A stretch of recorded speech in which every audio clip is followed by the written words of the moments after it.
how to stay out of the friend zone with an ex.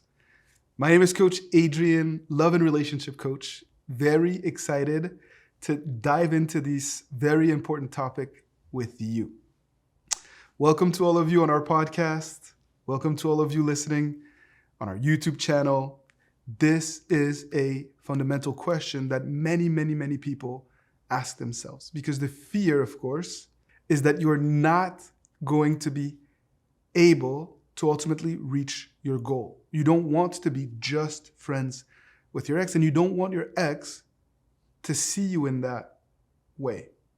And so quite often, what you do to avoid being friend zoned with your ex is you start talking about your feelings, your love. You start trying to talk to them about getting back together, when that's not what they want to hear, and that's not helping you to reach your goal of creating a new and improved relationship. Ultimately, it is okay for you to be on friendly terms with your ex. You want to have a communication platform where you can interact with them, and you want to be able to have that space to showcase your evolution and to remind them of the chemistry that you shared and of the fact that you guys can be happy together. It becomes tricky when you become so friendly that your ex starts to come to you for love advice with someone that they're dating, for example, or when they start to act in a way where you feel like they are not valuing and respecting the connection, the chemistry, and the relationship that you shared. So it is one thing for them to, after a breakup, to start to date again. Of course, they can do that, even if it's hurtful and not what you want to hear. But it's another thing to rub it in your face, or to come to you as if you were just one of the boys or one of the girls, asking you for your input and advice. But the reality is that being friends with an ex is a lot more difficult than people realize. Usually what happens is that you cannot be just friends.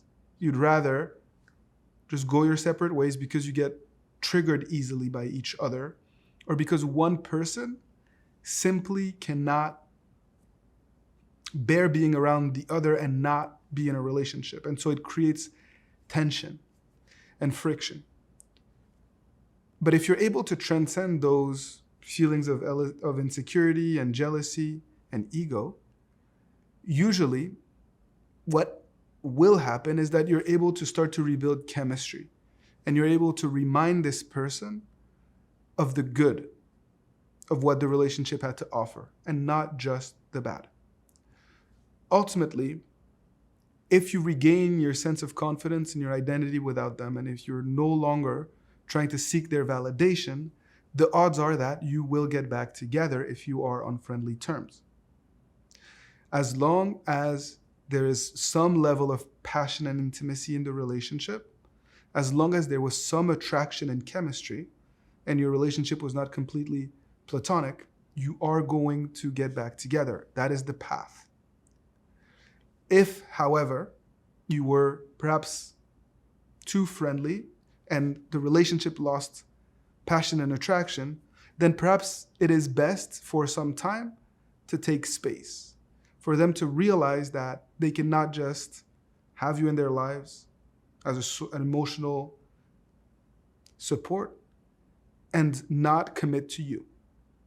Because then it becomes unfair to you. They can have their cake and eat it too. But the point of this episode, of this video, was to convey to you that the fear of being just friends with an ex is overblown. You need to have faith in yourself and what you bring to the table. And if you stay connected, the odds are that something will happen, and you will very quickly, in an instant, cross the threshold of friendship into intimacy and more.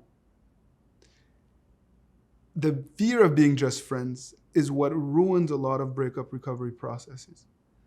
And the sooner you're at peace with that, the sooner you're able to regain your confidence and your mojo, the sooner you will start to put pressure on their decision to end the relationship. If you ended the relationship, being friends with an ex is also desirable, but it's maybe not what they will want because they're hurt, because they feel triggered, because perhaps they don't trust you anymore. And you also have to respect that. It's not just about you and what you want. It's also about being mindful of their needs and where they're at emotionally. So quite often an ex will say, yeah, it's fine to be friends. Like, I look forward to staying in touch. And then through their actions, they're conveying to you otherwise. They're actually not returning your phone calls, not engaging in a friendly way. And in such situations, it's important for you to take a step back. You cannot force them to be friends with you. It's another way of putting them on a pedestal and devaluing yourself. In other cases, an ex will say that they want to be friends and will act super friendly, but you'll realize you're not ready for that because you're still triggered. And it's also okay for you to change your mind and to say, you know what?